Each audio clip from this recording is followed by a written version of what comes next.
কথাই বলি, আমাদের মধ্যে তুমি যত রাজনৈতিক কথাবার্তা আনো, আমাদের মধ্যে সবচেয়ে বড় কথা, সবচেয়ে বড় উদ্বিগ্ন উৎকণ্ঠা, সেটা হচ্ছে দেশমাতা খালেদা জিয়া কেমন আছেন।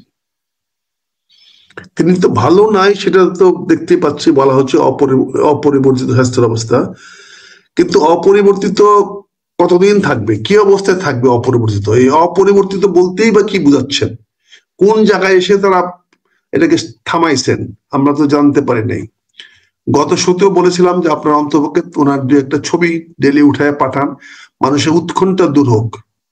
এখন এমন একটা পর্যায়ে চলে যাচ্ছে, সেটা হচ্ছে যে মনে হচ্ছে এই দল, এই রাজনৈতিক দল এবং তারেক রহমান সাহেব সবাই যেন সরকারের হাতে ক্রীড়নক হয়ে গেছে, সরকারের ট্রাম্প কার্ডে, সরকারের খেলাতে তারা খেলছেন। আমি জানি না, আজ হোক কাল হোক এই খেলার তো ফলাফল আসবেই, কিন্তু সেই ফলাফল যদি ইতিবাচক হয় তাহলে আমার চেয়ে খুশি পৃথিবীতে আর কেউ হবে না।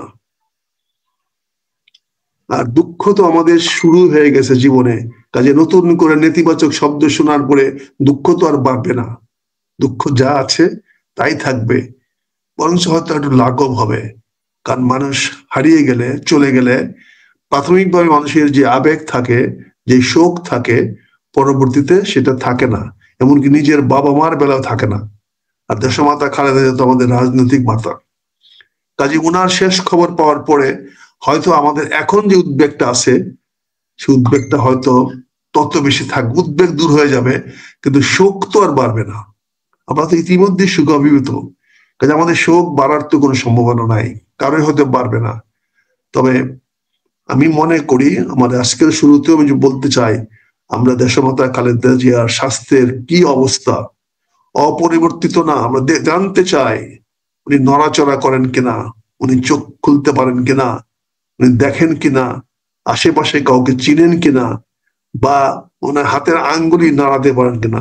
হাতের আঙ্গুল যদি নাড়াতে পারেন তাহলে আমরা মনে করে রাখবো যে ঠিক আছে, ওনার হয়তো পরিবর্তন হওয়ার আশঙ্কা আছে।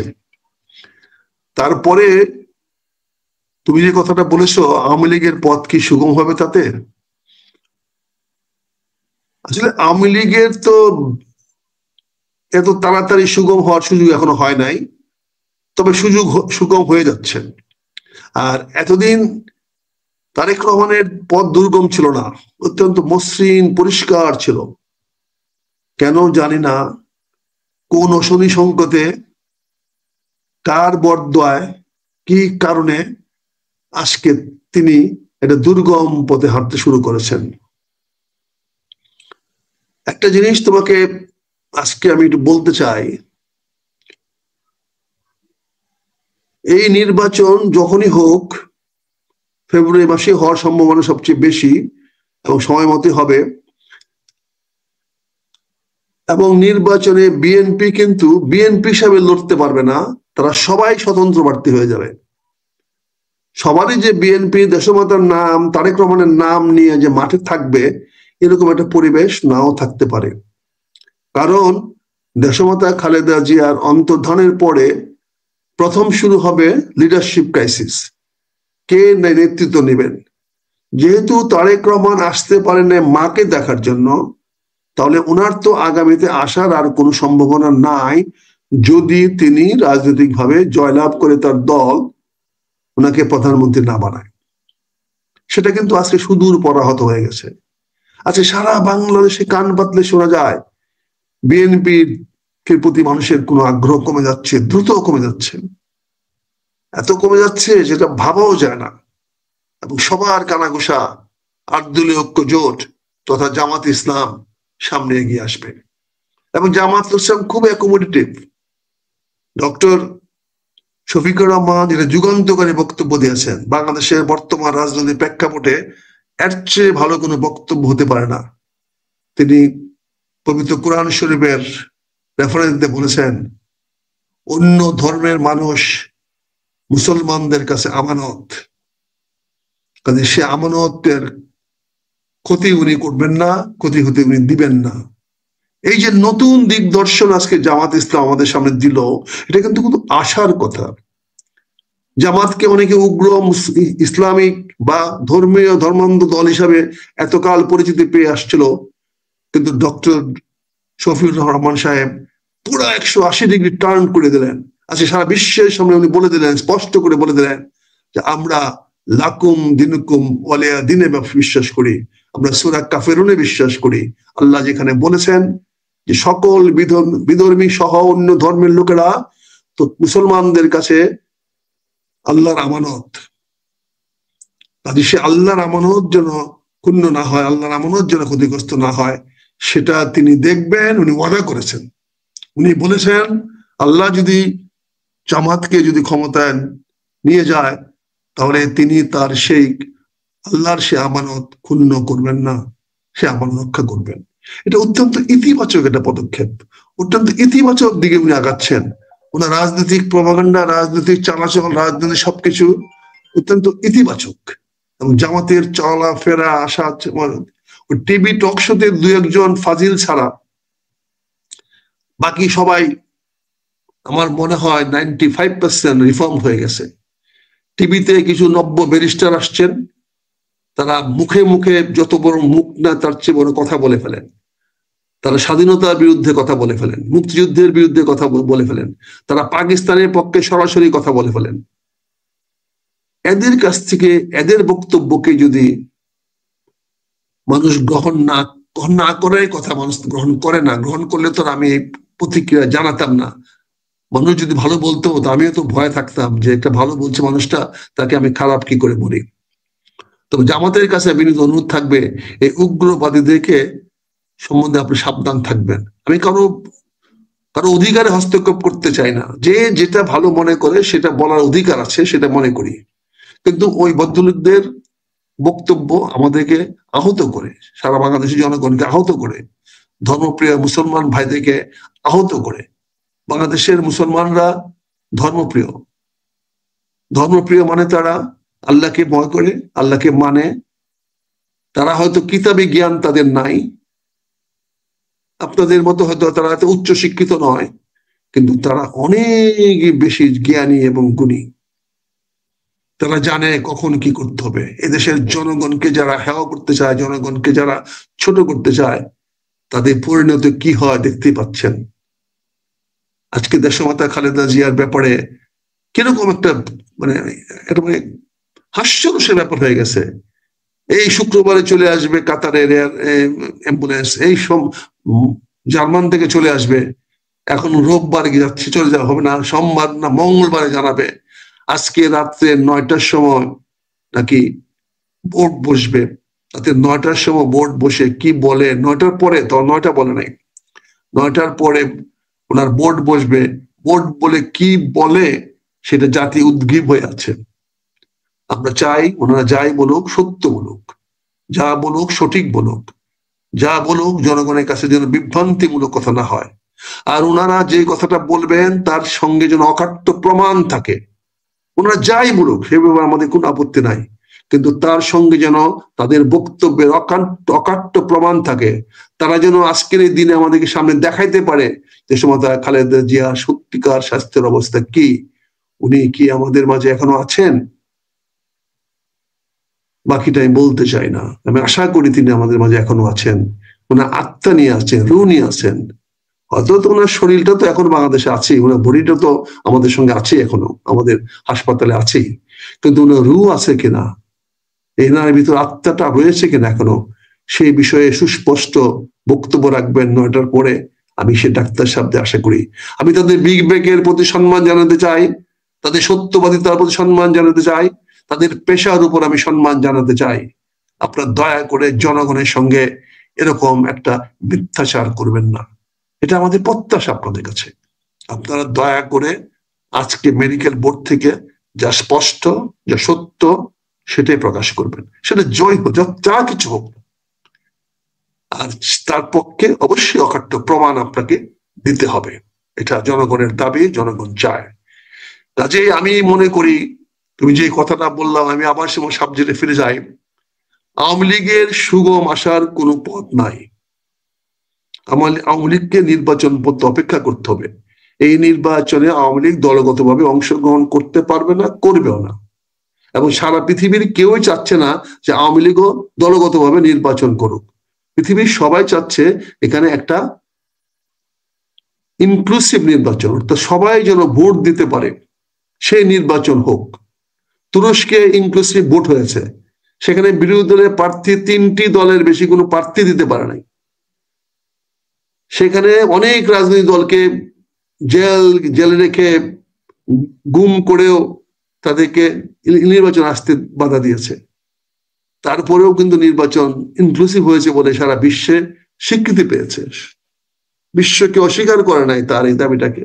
আর সেখানে বাংলাদেশে তো অনেকগুলো রাজনৈতিক দল অংশগ্রহণ করবে, তার মধ্যে একটা বৃহত্তম আওয়ামী লীগ দল, অনেক সময় বিএনপিও তো করে নাই বড় রাজনৈতিক দল হিসাবে আওয়ামী লীগের অধীনে নির্বাচন। তো এবার আওয়ামী লীগ ওই সময় নির্বাচন যদি অবৈধ না হয়ে থাকে, ওই সময় নির্বাচন যদি গ্রহণযোগ্য না হয়ে থাকে, তো এবার আওয়ামী লীগ অংশগ্রহণ না করলে নির্বাচন অগ্রহণযোগ্য হবে বা গ্রহণযোগ্য হবে না, বা সেটা জনগণের মতামত প্রতিফলিত হবে না, বা এই নির্বাচন বৈধ হবে না, এরকম কোনো সম্ভাবনা নাই। তবে তারেক রহমানের দুর্গম পথ শুধু পাহাড়ের চূড়ার দিকে উঠান না, এখন গিরিখাদে পড়ে গেছেন। ইনি এখন দ্রুত নিচের দিকে নেমে যাচ্ছেন, প্রতিদিন নিচের দিকে নেমে যাচ্ছেন। প্রতিটি অ্যাকশন ওনার জন্য খারাপ অ্যাকশন হিসেবে দাঁড়িয়ে যাচ্ছে। প্রতিটি বিষয় উনাকে রিয়াক্ট করতে গিয়া উনি নেগেটিভ রিয়াক্ট করতেছেন। প্রতিটি বিষয়ে উনি এখন একটি জবাব দিতে গিয়ে আরেকটি ভুল করছেন। অর্থাৎ মানুষ যখন ভুল করা শুরু করে তখন ভুলের পরে ভুল হয়, ভুলের পরে ভুল হয়। ভুল কখনো মানুষের একটা ভুলকে শুধরাতে গিয়া আরেকটা ভুল করে, সেইটাকে শুধরাতে গিয়ে আরেকটা ভুল করে। ভুলটাকে স্বীকার করে নেওয়া যাওয়াই সবচেয়ে সঠিক সিদ্ধান্ত। ভুল মানুষের হতেই পারে, ভুল আমি করতে পারি, তুমি করতে পারো, যে কোনো মানুষ ভুল করতে পারে। ভুল মানুষের একটি চারিত্রগত বৈশিষ্ট্য। মানুষ সবকিছু যে জানে, ভুল কি যেটা না জেনে কাজটা করা, না বুঝে কাজটা করা, এটা কিন্তু ভুল বলা হয়। তা আমি তো সব বিষয় জানবো না, সব বিষয়ে প্রাজ্ঞ হব না, সব বিষয়ে তো আমার কাছে তথ্য থাকবে না, কিন্তু আমি হয়তো একটা কথা বলে ফেলবো, কিন্তু সেটা যদি ভুল হয়ে যায় তাহলে সেটা ঢাকার জন্য আমাকে আরেকটা ভুল করতে হবে। এইটা কোনো স্বাভাবিক নীতি হতে পারে না, নিয়ম হতে পারে না। ভুলটাকে স্বীকার করে নিতে হবে প্রথমেই। যারা পৃথিবীতে ভুল স্বীকার করে নিতে পেরেছেন তারাই পৃথিবীতে টিকে আছেন, তারাই সামনের দিকে এগোচ্ছেন। আর যারা ভুলের পরে ভুল করছেন তারা তোমার দুর্গম পথ না, সে গিরিখাদে, যে গিরিখাদ নিচের দিকে যাচ্ছে। উনি পাহাড়ের ডাউন স্লোপে আছে। পাহাড়ের ডাউন স্লোপ মানে পাহাড়ের যে নিচে নামার, যে গড়ায়া নিচে নামার যে অবস্থা, পাথর যেমন গড়ায়া পড়ে, তিনি এরকম ডাউন স্লোপে আছেন। উনি দ্রুত নিচের দিকে গড়ায়া পড়তেছেন। উনি হয়তো, জানি না কি অবস্থা ওনার হবে, বাংলাদেশে এসে রাজনীতি করতে পারবেন কিনা জানি না। এখনো সময় ছিল, যদি আল্লাহর নাম নিয়ে উনি বাংলাদেশে চলে আসতেন তাহলে এখনো বাংলাদেশের মানুষ, আপামর জনগণ তারেক রহমানকে গ্রহণ করত। আমি তাকে উদ্যত্ত আহ্বান জানাবো, আমি এখনো আহ্বান জানাবো, আমি তাকে চ্যালেঞ্জ দিয়েছি। তারপরে আমি বলবো, আপনি আমার নেতা না হতে পারেন কিন্তু কোটি কোটি মানুষের নেতা আপনি, 1 কোটি মানুষ না, আপনি এখন বাংলাদেশের সর্বোচ্চ সংখ্যক মানুষের নেতা। এত মানুষ আপনার থাকতে আপনি কেন সাহস পাবেন না? আমার মতো একটা পুষ্কে মানুষ, একটা ছোট্ট মানুষ, একটা একক মানুষ আপনাকে কি বললো না বললো এটা তো কোনো ধর্তব্য না। আমি তোমার আবেগ থেকে, দুঃখ থেকে, কষ্ট থেকে, এগুলো জ্বালার থেকে বলি, আক্রোশ থেকে তো বলি না। আপনার প্রতি কোনো আক্রোশ তো আমার নাই, কিন্তু আমরা এগুলো বলি আমাদের ভিতরে ব্যথা থেকে, বেদনা থেকে, আমাদের ক্ষোভ থেকে বলি। একটি রাজনৈতিক দল যেখানে সারা বাংলাদেশে মানুষকে আশার আলো দেখাচ্ছে, যেই দেশ মানুষ, যেই দলকে মানুষ বিশ্বাস করে, আস্থা রাখে, যেই মানুষের কাছে জনগণের প্রত্যাশা অপরিসীম, আজকে সেই দল যদি দেশমাতা খালেদা জিয়ার পথে পরে নেতৃত্ব দেওয়ার কেউ না থাকে, এর চেয়ে দুর্ভাগ্যজনক, দুঃখজনক আর কিছু হতে পারে না। রাজনীতি আজকে এত নিচে নেমে গেছে। আপনি দেখেন আজকে যারা নমিনেশন পায় নাই সেই সকল দল এবং ব্যক্তিরা কিভাবে তারেক রহমান সাহেবকে গালাগালি করছেন। অনেকে টিভিতে এসে তাকে বেঈমান বলছেন, অথচ কদিন আগে তারা তারেক রহমান সাহেবের স্তুতি গেয়েছেন, দেবতা মেনেছেন। এটাই তো মানুষের চরম। একটু আগে একটা অনুষ্ঠান উনির কাছে দেখলাম, আমার লজ্জা লাগলো, আমি লজ্জিত হলাম। বিএনপির একটি অংশ, আমি দেখে হতবাক হয়ে গেলাম। একটি মানুষ কিভাবে 180 ডিগ্রি উল্টে যেতে পারে? নমিনেশন পাও নাই, ঠিক আছে, নমিনেশন ছাড়াও দলে কাজ করা যায়। একটি সরকার ক্ষমতায় গেলে একজন রাজনৈতিক নেতাকে বহুভাবে মূল্যায়ন করা যেতে পারে, বহুভাবে মূল্যায়ন করা যেতে পারে। একটা অ্যাম্বাসেডারের পোস্ট তো কম না, ইন্স্যুরেন্স কোম্পানির চেয়ারম্যানের পোস্ট মন্ত্রীর চেয়ে কম না। দেয়ার আর সো মেনি পোস্ট। শিক্ষিত লোক হলে সেখানে তো, এখানে কাজের, দক্ষ লোকের জন্য কাজের কোনো অভাব নাই, সবাইকে নমিনেশন পাইতে হবে কোনো কথা নাই। কিন্তু বুনিয়া, তোমার অনুষ্ঠানে দেখে আজকে আমি ব্যথিত হয়েছি, তোমার কোনো দোষ নাই।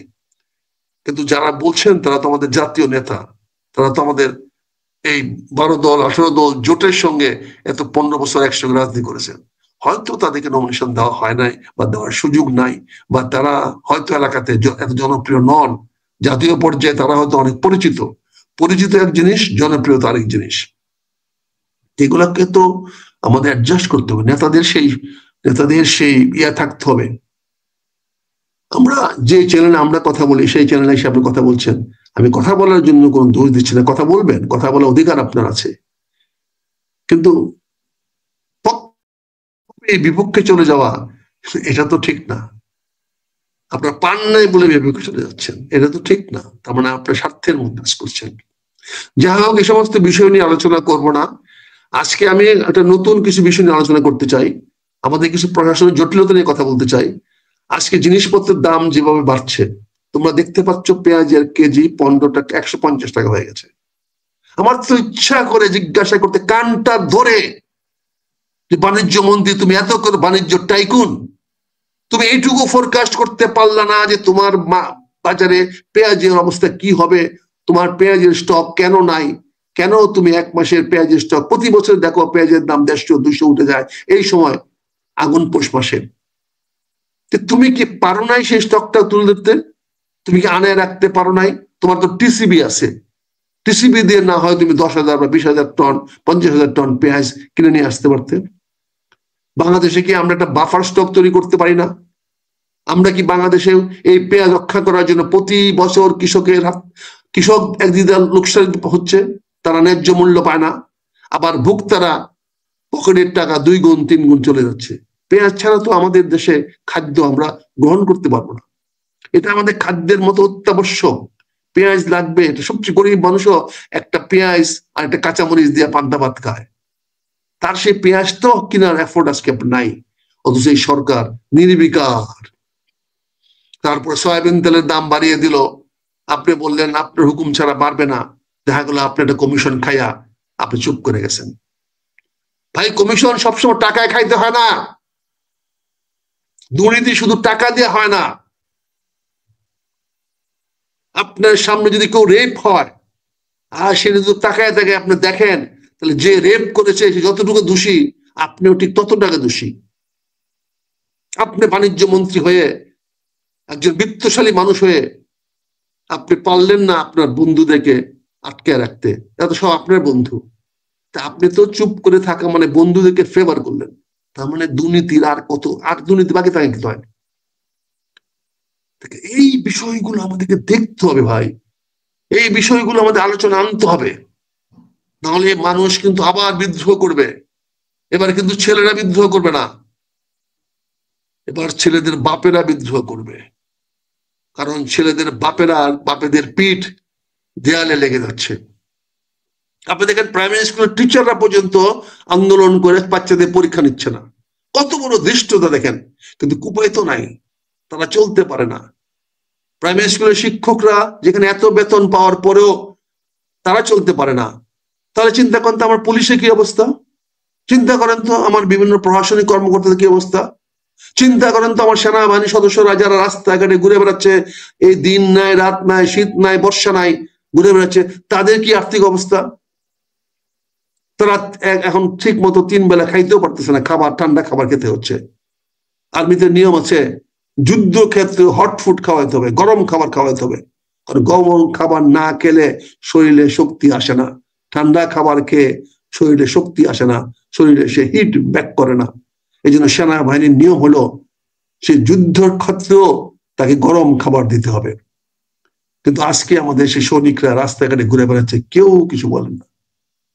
আমি আজকে স্পষ্টভাবে একটা সুপারিশ করতে চাই মাননীয় সরকারের কাছে, অর্থমন্ত্রীর কাছে এবং প্রধান উপদেষ্টার কাছে।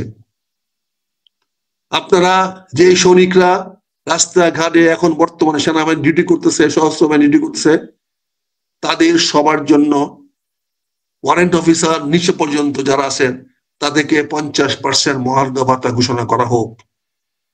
যখন নর্মাল পে কমিশন দিবেন তখন আপনি তাদের পে কমিশনে দিয়ে দিয়েন। তারপরে অফিসার লেফটেন্যান্ট কর্নেল পর্যন্ত যারা আছে তাদেরকে 35% বাড়ান, আর লেফটেন্যান্ট কর্নেল এন্ড অ্যাবাভ যারা আছে তাদেরকে 15% মহার্ঘ ভাতা বাড়ান। এটা আজকে প্রয়োজন।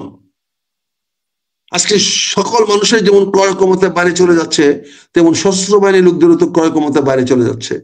তারা তো আন্দোলন করতে পারে না, তারা তো আপনাদের মধ্যে রাস্তায় নেমে আসতে পারে না, তারা তো গিয়ে অর্থ মন্ত্রণালয়ে গিয়ে জবরদস্তি করতে পারে না।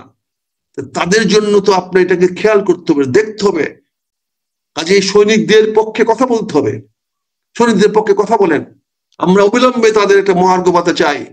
এটা সম্ভব হইলে এই ডিসেম্বর থেকে আপনি দেন, না হলে আমি অনুরোধ করবো সেনাবাহিনী, সশস্ত্র বাহিনী সবাইকে, আপনারা ভেবে দেখেন নির্বাচনে যাবেন কি যাবেন না, নির্বাচনের ডিউটি ঠিক মতো করবেন কি করবেন না। আমি জানি আপনার হুকুম মানতেই হবে, হুকুম না মেনে আপনাদের কোনো উপায় নাই।